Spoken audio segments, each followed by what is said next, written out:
Etsy just told investors search is changing again. And if you've spent years building a bestseller, this is either the best news you've heard all year or the beginning of your villain origin story. Because Etsy says search is moving beyond whatever has historically been the most popular or most likely to convert. Now it wants to find the best listing for each buyer's specific shopping mission. That sounds like corporate oatmeal until you understand what Etsy just admitted. The old system helped proven winners keep winning. Rankings created clicks and sales, which gave Etsy more evidence to keep ranking the listing. If you were outside that flywheel, you were basically licking the glass. Now Etsy says it's building search around the individual buyer instead. In its August 5th update, Etsy said its richer buyer profiles now cover more than 65 million people. It says those profiles contain 3 times more signals than they did earlier this year, with about 30 interests and preferences attached to the average buyer. Etsy says those signals include interests, shopping goals, relationships, and seasonal needs, and it is extending that buyer understanding into search. So 2 people can type something similar, and Etsy may have 30 different reasons to decide they should not see the same thing. It has been like that to some degree, but this means it's changing even more. To be clear, Etsy did not say it deleted popularity, conversion history, or bestseller status from search. It also did not say every piece of this fully rolled out to every shopper. But it did say moving beyond the listings that have historically been popular or likely to convert. This is likely why a lot of older shops are seeing massive declines very sharply. Seniority is not necessarily gone. The moat may just be getting holes punched through it. I do not mean shop age is a ranking factor Etsy switched off either. I mean years of performance history may no longer own every version of a search. And this is where the recent seller posts get uncomfortable. One established handmade shop said purchases collapsed in July even though views, visits, and favorites looked similar.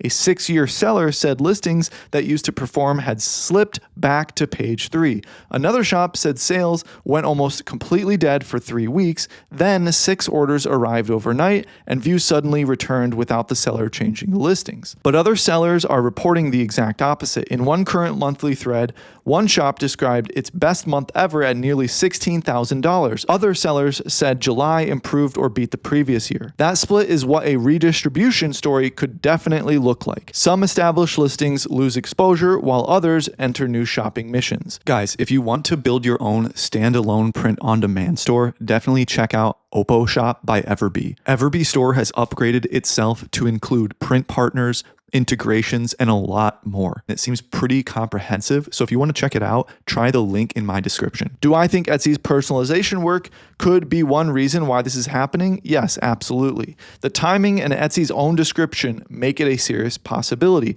I've covered this in the past with Etsy changing their AI search, and now because of this August 5th update, we know it to be true even more. Can Reddit posts prove it caused a specific shop's decline? No. Seasonality, demand, pricing, competition, and plain randomness did not evaporate because Etsy made an investor slideshow. So we're not going to pretend we reverse engineered the algorithm from 3 sad screenshots and a horoscope.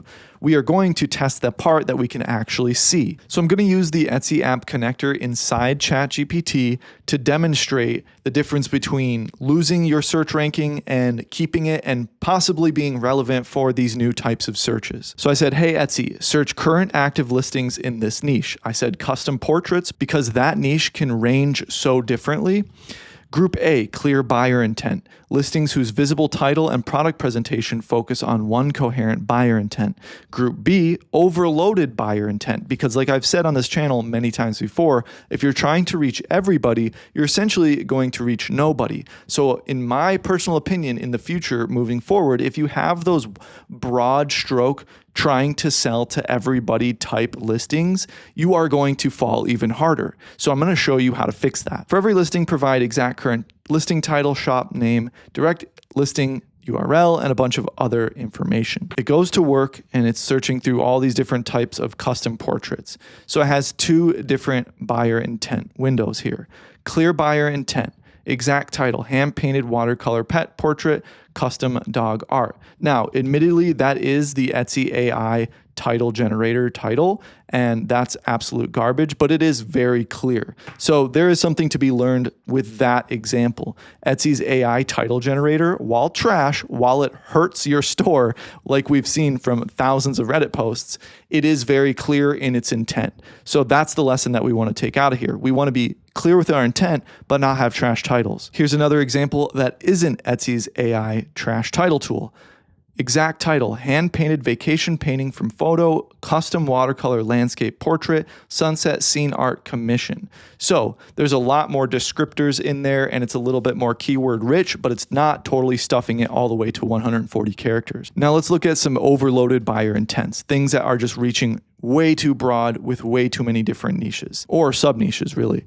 Custom oil painting portrait from photo printed canvas, framed wall art wedding gift, bride-to-be gift, newly engaged gift, pet memorial gift. So as you can clearly see, there's wedding gift, bride-to-be, newly engaged, and pet memorial. Now, to be fair, bride-to-be, wedding, and newly engaged is semi in a similar realm, if you will, but then just throwing pet memorial in there kind of just ruins the whole thing. So if you do have a title like this, I want you to grab the URL or the title of that listing. Then I want you to paste the title into AddToCartSEO. We're going to use the tool to structure the title much better. And before we give it to it, I'm going to take out pet memorial gift. Then the tool spits out 3 specific angles and organizes those keywords, takes out the things that are bad, and gives you a much better, richer SEO reach. So Powerhouse Fit is closest to exactly what you gave it. It just makes it 10 times better. Safe Reach and Expansion makes that same title, but gives it a degree or 2 outward of more potential search results without going all over the place and ruining your ranking or reach.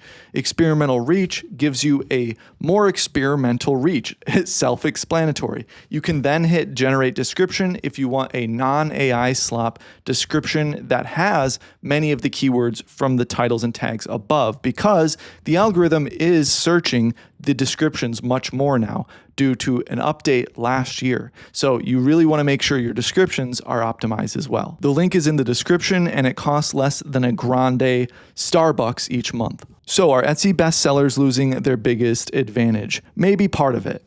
Etsy says search is becoming more personal, more real-time, and less dependent on whatever already won the popularity contest. We will see whether sellers actually feel that promise or whether the same giants keep swallowing the page. But the current seller reports do not all move in one direction, and that matters. Etsy is not dead, bestsellers are not dead. Historical performance probably still matters a whole lot more than what this implies. So the advantage may simply just be getting less universal. You do not need to be a bestseller at being popular with everyone. You need one listing to become the clearest answer for one specific buyer. Do not rewrite your entire shop because Etsy held a PowerPoint on August 5th to its investors. Pick one overloaded listing, choose one real buyer angle, clean up that title and tags on a duplicate, then watch what happens. If Etsy really is punching holes in the old bestseller moat, that is how a smaller listing gets through to one of them. But also that is how older stores may topple overnight. So let me know what you think in the comments below, and I hope you have a beautiful day.